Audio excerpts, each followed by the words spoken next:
Dentro de las técnicas de prevención de pérdidas en la industria, pues hay unos métodos bastante ya estandarizados respecto a seguridad en plantas y sobre todo en plantas de alto riesgo como las plantas químicas o el sector de hidrocarburos. Entonces, básicamente, toda empresa que tenga, digamos, alto riesgo, pues debe implementar una serie de medidas obligatorias.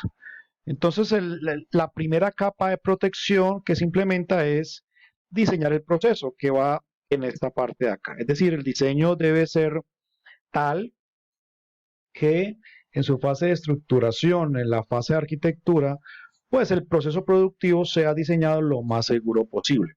Sin embargo, siempre pueden haber desviaciones o problemas en cualquier proceso productivo, sobre todo cuando hablamos de sustancias químicas. Luego viene la siguiente capa. La siguiente capa tiene que ver con los sistemas de control del proceso. Aquellos sistemas que, por ejemplo, eh, operan válvulas automatizadas, cierran llaves, abren llaves, eh, detectan fugas, por ejemplo. Son sistemas, digamos, del control del proceso. Son muy básicos.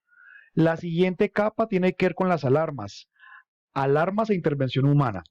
Entonces la planta debe tener alarmas, por ejemplo, para detectar fugas de gases, debe tener alarmas para detectar niveles altos en un reactor o niveles muy bajos o alta presión, alta temperatura, baja temperatura, mucho flujo, bajo flujo, etcétera. Es decir, alarmas en tanques, por ejemplo, o alarmas en áreas críticas. Y ahí también viene el tema de la intervención humana, los operadores, los técnicos o las brigadas de emergencia.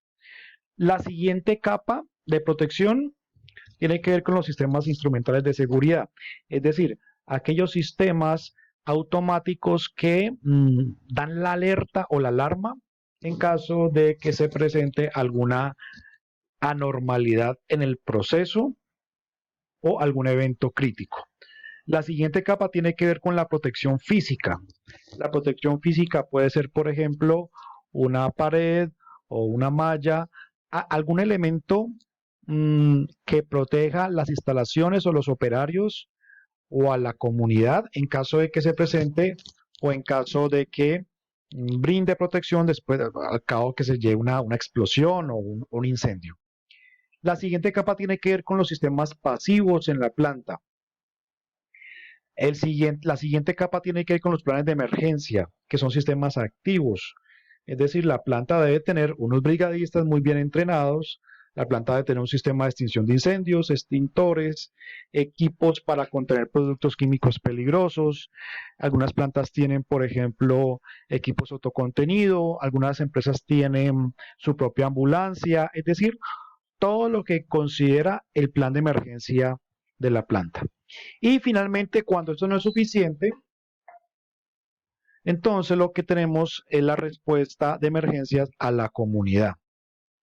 Porque puede suceder de que el evento pues se salga de control y tenga riesgo la comunidad vecina a la planta industrial. Entonces yo debo tener un plan de emergencias para comunicar a los vecinos de que se fugó, por ejemplo, un gas tóxico y debo tener un plan de mitigación. Por ejemplo, hacia dónde voy a evacuar a los vecinos, cómo les voy a informar, si tengo altoparlantes, de qué manera voy a avisar a la comunidad de que esté alerta en caso de que se presente una falla grave en la planta.